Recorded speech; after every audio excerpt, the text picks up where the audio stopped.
tous, aujourd'hui je vous emmène à Biarritz, sur la côte basque, au bord de l'océan Atlantique. Dès qu'on arrive ici, on entend le bruit des vagues, un son puissant, régulier, presque hypnotisant. Franchement, ça donne envie de s'arrêter, de regarder l'océan et de ne plus rien faire pendant un moment. Mais Biarritz n'a pas toujours été la ville touristique qu'on connaît aujourd'hui. À l'origine, c'est un petit village de pêcheurs, notamment connu pour la chasse à la baleine. Puis, au XIXe siècle, la ville devient très à la mode grâce à l'impératrice Eugénie, épouse de Napoléon III, qui choisit Biarritz comme lieu de vacances.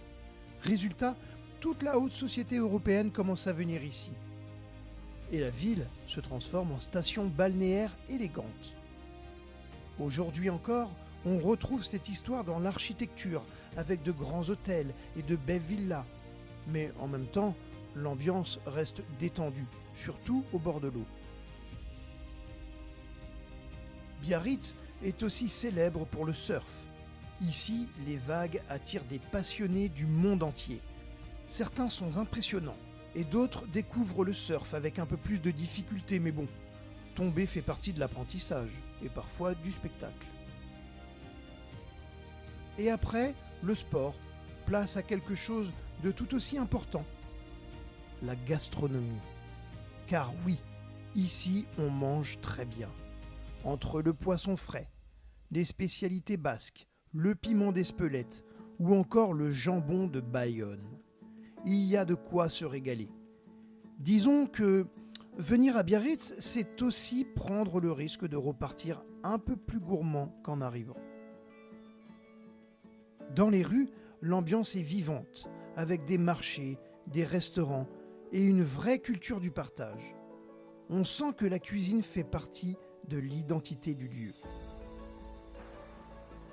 Et puis, il y a les couchers du soleil. Le ciel devient orange, rose, parfois violet, et tout le monde s'arrête pour regarder. Même ceux qui disent juste avant « Non mais les couchers de soleil, c'est toujours pareil ». En résumé, Biarritz, c'est un mélange parfait entre histoire, paysage impressionnant, ambiance détendue et excellente cuisine.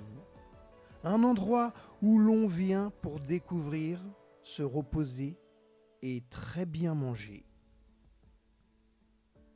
Merci pour votre écoute sur les podcasts de Mathieu et à très bientôt pour un nouveau voyage.